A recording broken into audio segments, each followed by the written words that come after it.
Olá pessoal, eu sou Jefferson Barbosa e hoje a gente vai conversar um pouquinho sobre como nós encaramos os horrores do nosso passado, sobre como nós, humanos, enxergamos aqueles próprios atos cometidos por nós mesmos ao longo da história da humanidade. Isso tudo está tratado de forma brilhante dentro dessa ficção científica incrível chamada Matadouro 5, do Kurt Vonnegut.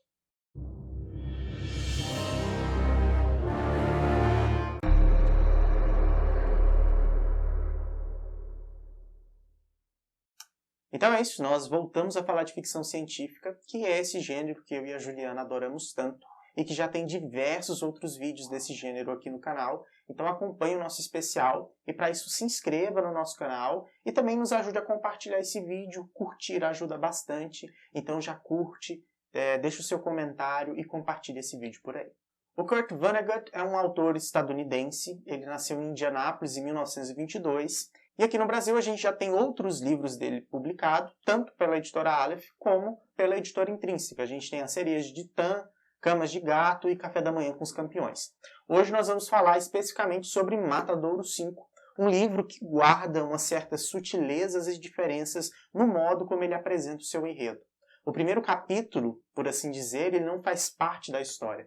É o próprio Kurt Vonnegut que se mostra aqui como o narrador, de toda essa história que vai ser contada. E no primeiro capítulo ele se coloca ali como um narrador, personagem, falando um pouco sobre como ele vai escrever esse mesmo livro que você vai ler. E o próprio autor, o Kurt Vonnegut, esteve presente no bombardeio que aconteceu à cidade de Dresden, pela Força Aérea Real e também pela Força Aérea dos Estados Unidos, que aconteceu ali por volta de 15 de fevereiro de 1945. O autor aqui no livro cita milhões de mortes, em comparação até mesmo do que o ataque com a bomba nuclear na cidade de Hiroshima, no Japão. Então é claro que um massacre desse tamanho, ceifando milhares de vidas de civis durante uma guerra, vai causar muito impacto, tanto na vida aqui do autor, como também na vida do personagem que ele cria, que também é um soldado da Segunda Guerra, que passou pelos percalços muito parecidos do que ele mesmo sofreu em vida. Então é como se o Kurt Vonnegut criasse um alter ego para tentar esboçar um pouco das histórias que ele passou. E aqui no primeiro capítulo ele vai contar um pouco mais como vai funcionar esse livro, Ele mesmo declara que é um livro anti-guerra, e aqui ele chama o próprio livro, nas páginas iniciais, como Matadouro 5 ou A Cruzada das Crianças, uma dança compulsória com a morte. E ele continua descrevendo ele mesmo, por Kurt Vonnegut, um teuto-americano de quarta geração, agora vivendo numa boa, em Cape Cod, e que, enquanto batedor de infantaria, feito prisioneiro de guerra, testemunhou muito tempo atrás o bombardeio incendiário de Dresden, a Florença do Elba, na Alemanha, e sobreviveu para contar a história. Este é um romance meio ao estilo telegráfico, esquizofrênico, das histórias do planeta Tralfamadore e de onde vêm os discos voadores. Paz. Então, esse texto inicial deixa muito claro qual é a mensagem do Kurt Vonnegut. Primeiro, ele se coloca, sim, como um observador do que aconteceu na vida real.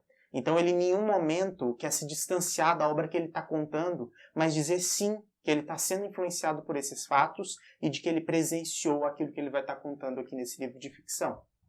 Segundo, a escolha das palavras, o título como sendo A Cruzada das Crianças, ou o término desse pequeno texto com a palavra paz, já vão indicar coisas que ele vai dizer aqui no primeiro capítulo, ao dizer que esse livro sim é um livro anti-guerra.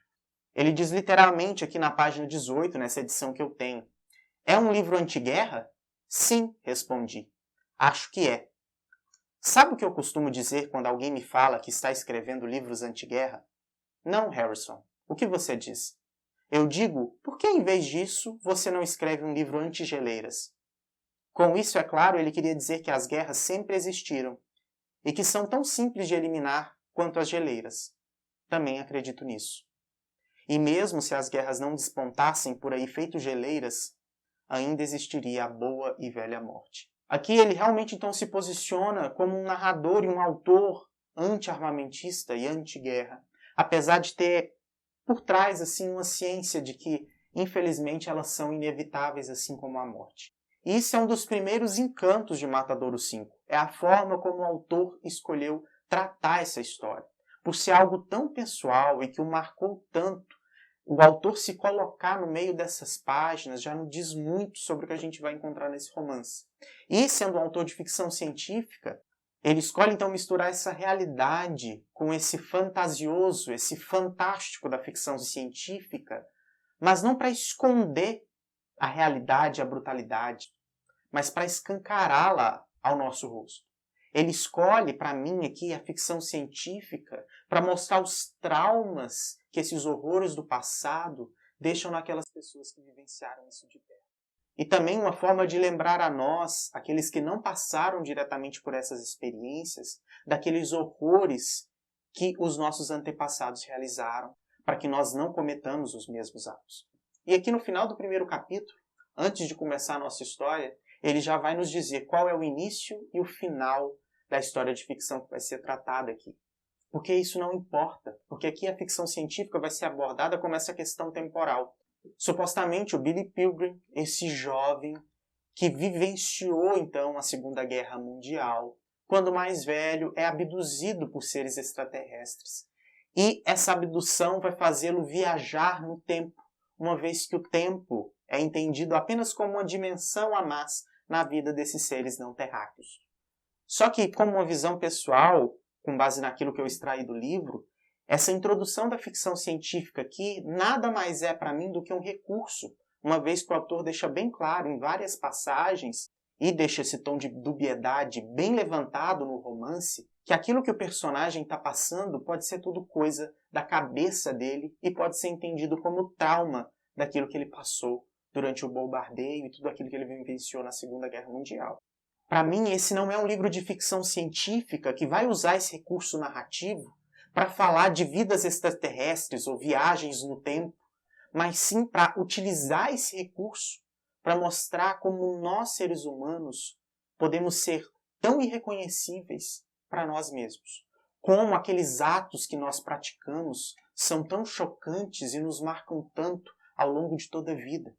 Porque não importa com quantos personagens você conheça nesse livro, são as ações dos seres humanos que não são entendíveis, que não são perceptíveis. E aqui me marcou muito um trecho e uma interpretação que ele tem de um pedaço da Bíblia, na qual a gente sabe a esposa de Ló, quando a cidade de Sodoma e Gomorra está sendo destruída, ela resolve olhar para trás e é transformada numa estátua de sal.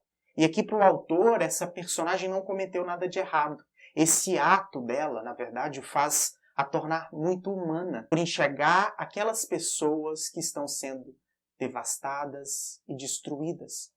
Apesar de que na narrativa da Bíblia essas pessoas estão sendo retratadas como pecadoras e a cidade está sendo destruída porque eles mereceram, eu acho que aqui ele quer trazer a mesma coisa. Nós destruímos uma cidade alemã cheia de civis e pessoas morreram. Quem serão as estátuas de sal que olharão para a vida daqueles alemães, supostos culpados dos crimes que cometeram, mas enxergando ali pessoas sofrendo e morrendo por uma guerra que não foi sua? E assim ele termina esse primeiro capítulo dizendo: as pessoas não devem olhar para trás. Eu garanto que não vou fazer mais isso. Já terminei meu livro sobre a guerra. O próximo livro que eu escrever vai ser divertido.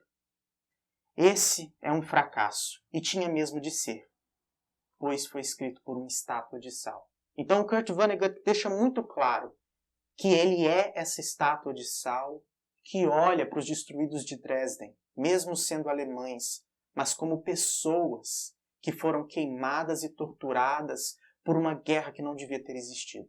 E isso me faz lembrar um filme que me marcou muito, que eu vi durante esse período de isolamento e que eu devia ter visto antes, que é o filme Come and See, Vá e Veja, ou Vem e Veja, depende da tradução que você encontrar.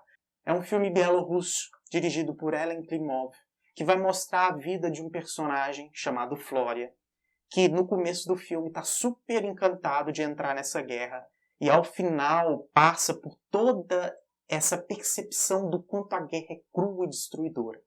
É, para mim, um dos filmes mais emblemáticos e se tornou um dos filmes mais tocantes para mim, ao retratar a crueldade da guerra de uma forma tão brutal.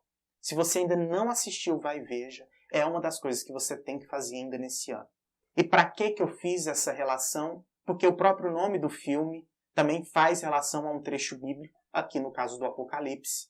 Esses trechos vem e veja, ou vai e veja, estão ali sendo ditos várias vezes em alguns versículos, quando o cavaleiro do Apocalipse, relacionado à morte, passa causando a sua destruição.